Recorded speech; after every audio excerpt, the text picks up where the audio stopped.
Hey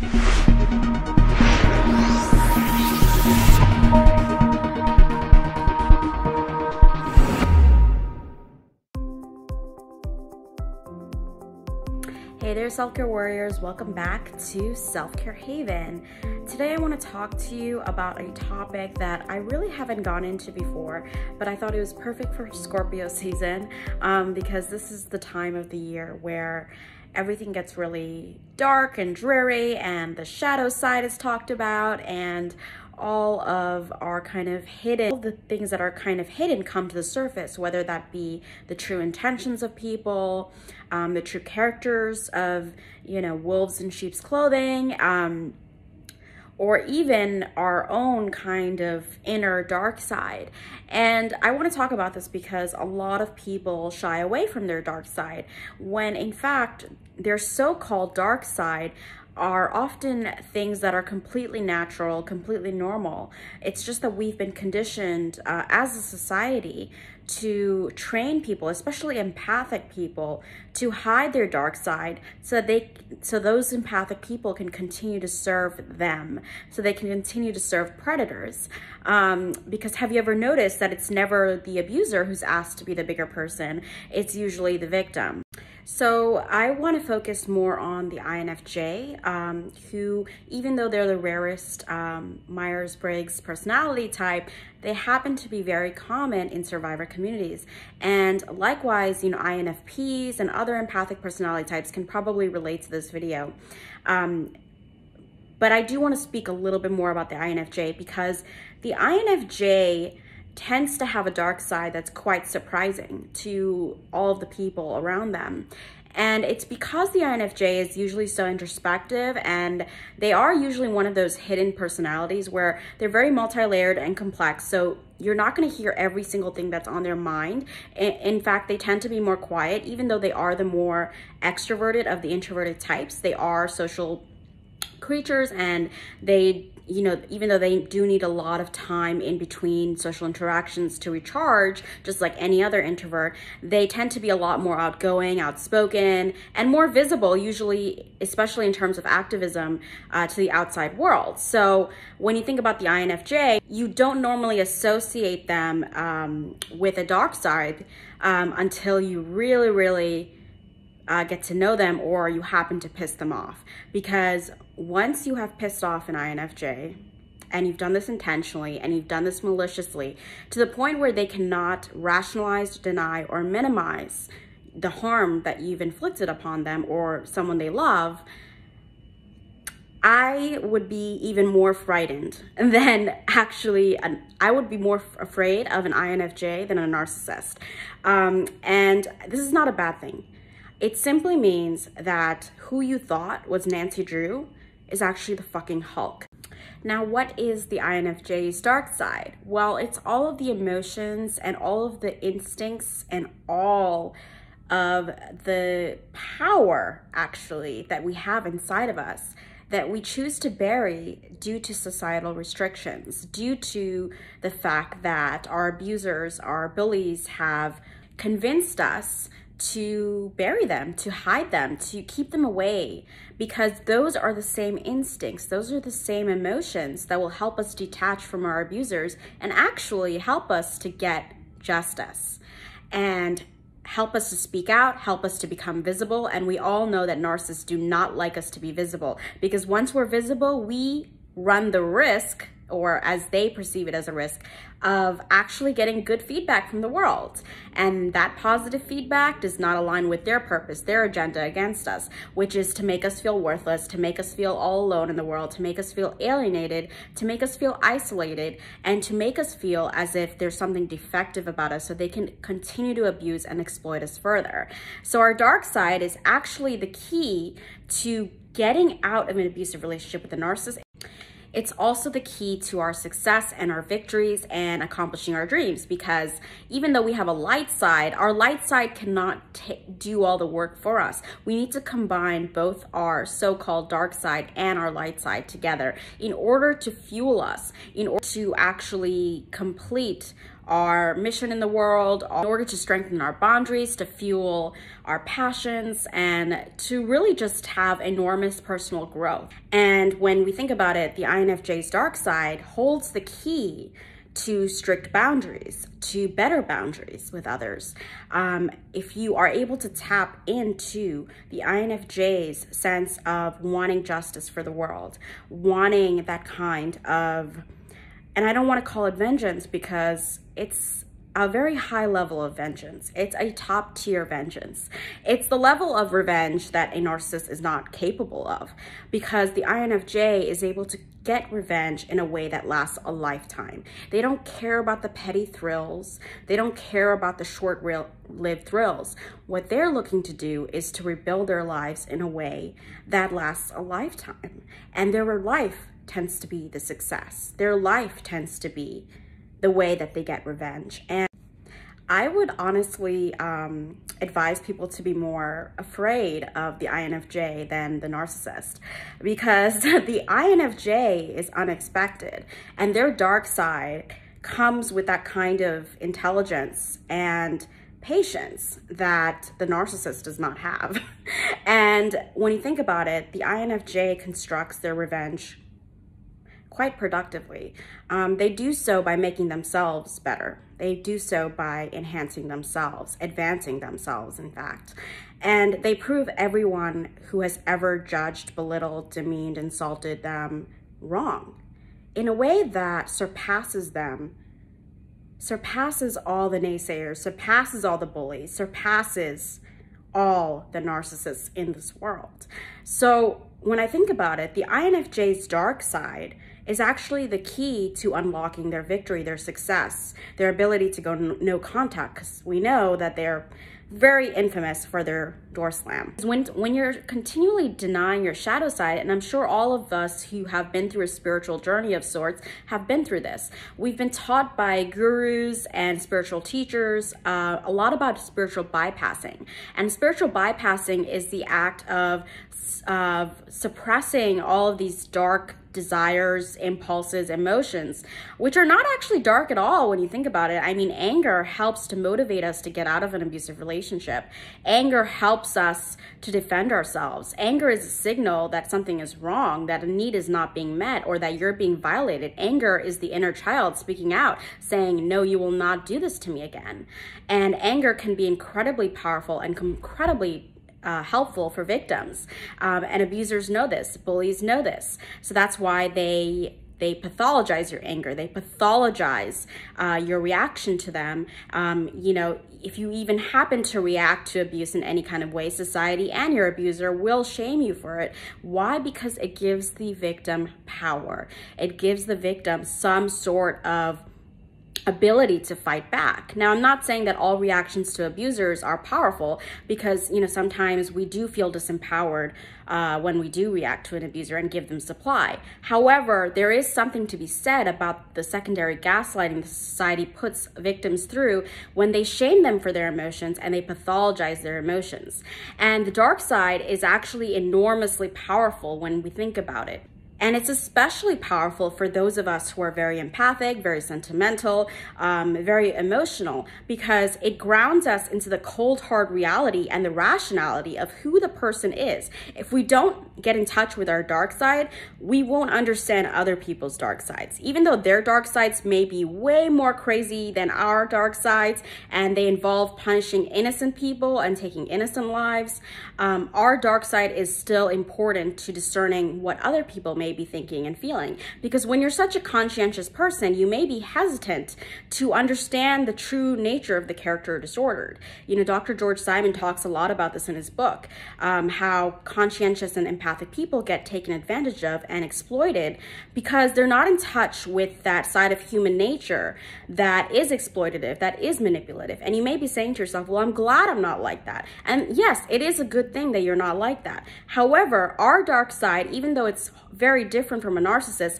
is still important to explore, because our dark side, our so-called dark side as labeled by society, includes all of the emotions that we were not allowed to express. It includes all the emotions that we were taught to bury, to be ashamed of. It includes everything that makes us visible, that makes us powerful as well. So we have to explore this dark side if we really do want to be able to create a life of victory after abuse. Because everything that you've been taught is dark about yourself, it actually holds the key to creating that victory after that abuse. If you even knew what was going on inside of an INFJ's mind, you would never mess with them. I can guarantee you.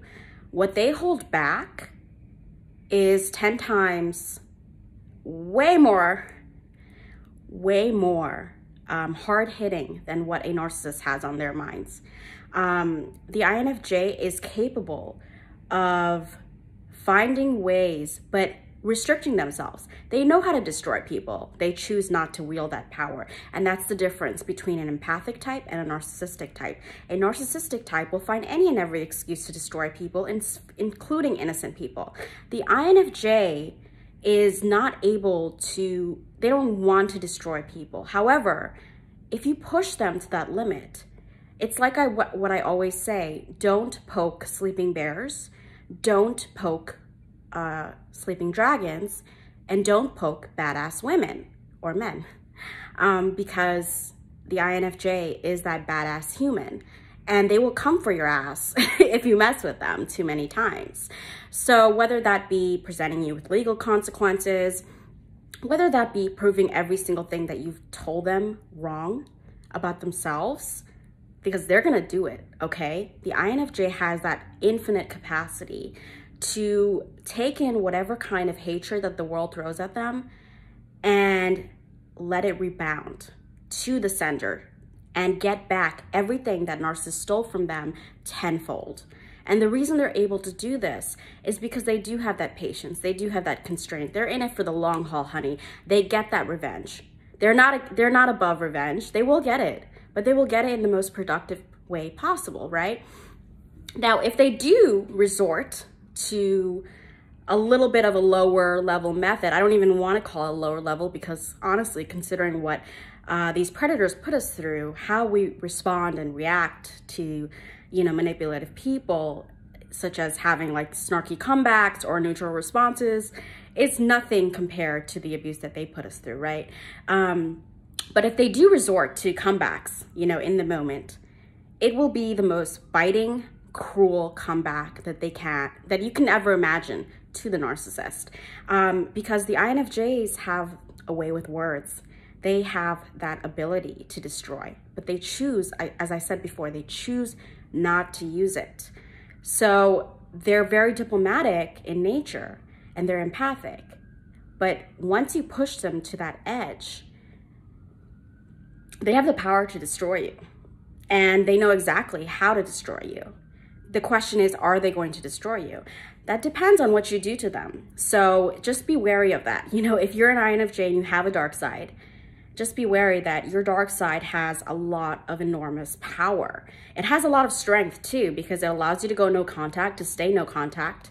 And it allows you to get the type of revenge that no narcissist is capable of, the kind of victory and success that nobody else that is bullying you could ever achieve. And that's what you have to remember, is that you do have a dark side, but it's not necessarily a bad thing. It's all about how you wield it, right? Because if you take all of that energy that this goes for any victim of abuse, regardless of your personality type. If you take all of the energy that you feel, the residual effects of abuse, and you use it to fuel yourself through the long haul of getting the best revenge that is absolutely possible. And that revenge is your success. It is your victory. It is your life speaking volumes. That's when you're going to win. And INFJs are winners. They may not compete like sociopaths do to be winners, because being a winner is not as important to them as, actually having a good life and being good to others. But they are not Nancy Drew. They are the Hulk. And they will come for your ass, and it will be unexpected. So just be wary. Don't mess with an INFJ unless you're ready to face the consequences of that. There are people out there, narcissists. There are narcissistic predators out there who They think they've gotten away with their shtick. They think they've gotten away with their ploys. They think they've gotten away with their cruelty. What they don't realize is that they mess with the wrong person. You mess with the wrong person if you're messing with an INFJ. You're not gonna win. The INFJ always comes out on top. And I know that's gonna sound really jolting to INFJs out there who are not in touch with their dark side, don't know how to wield it, but when you wield it successfully enough, you can be the winner of your life. And I don't mean doing dark things like terrorizing innocent people. They don't deserve that. I mean getting ahead in ways that only you can. Making use of your talents and gifts to help others like you. Making sure that whatever kinds of consequences you can present the narcissist with, you do so effectively and safely. Make sure that you're 10 steps ahead of any narcissistic mofo out there, because you're gonna need all that preparation. If you wanna divorce their ass, you gotta get the paperwork done behind their back. You gotta prepare, you gotta get your credit in order. You gotta manage your finances. You gotta consult a divorce lawyer behind their back. You gotta make sure they never see you coming. And that's what INFJs do best. Nobody ever sees them coming. Now, in fact, they are kind of like a wolf in sheep's clothing, but they're not like a narcissist, because narcissists don't have empathy. The INFJ is a wolf in sheep's clothing in that you don't see them coming. You think they're quiet. You think they're helpless. You think they're weak. You think that you can take advantage of them, that you can speak to them in a certain way, that they won't fight back. And that was your biggest mistake, right? Because when you underestimate an INFJ, that's going to work to their advantage. If an INFJ is in touch with both their light and their dark, and I don't mean the dark side where, I want to clarify that by the dark side, I don't mean terrorizing innocent people. I mean the dark side where you get justice. You get justice and reimbursement for what you went through in life. And the INFJ is going to get that. They will. If they combine their dark and light, and they are able to tap into that side of them and not hide it. Because we all know that when you integrate your shadow self, you are actually able to use it effectively to actually help yourself and others and get the justice that you deserve. Now, there are some things that you can do today to explore your dark side as an INFJ or similarly empathic personality type. These include journaling about your true emotions, which can include, yes, anger. You may be afraid of your own anger, and you need to explore that, preferably, hopefully with a therapist who understands, who is a trauma-informed therapist, because they can help you navigate that anger and your triggers. You need to let out all the things that you've been suppressing, and not in a way that harms other people necessarily, but just in a way that validates yourself, that allows you to channel that anger towards a constructive means, right? So you can also channel your anger through justice, right? If you want to bring a legal case against your abuser, you're going to need some of that anger to fuel you, not to show your anger in court, of course, but to fuel you through the fear, obligation, and guilt you might feel towards your abuser, right? Because you don't want to bring any consequences against them, but you have to in order to protect yourself. And really, you have to get in touch with that anger and that outrage of being violated in order to even first begin taking the steps to protect yourself in the first place. Anger also helps with adult children of narcissists too, because when you have that capacity to feel that outrage for how you were violated by your narcissistic parents, you are more easily able to cut contact with them. You are more easily able to say no to them.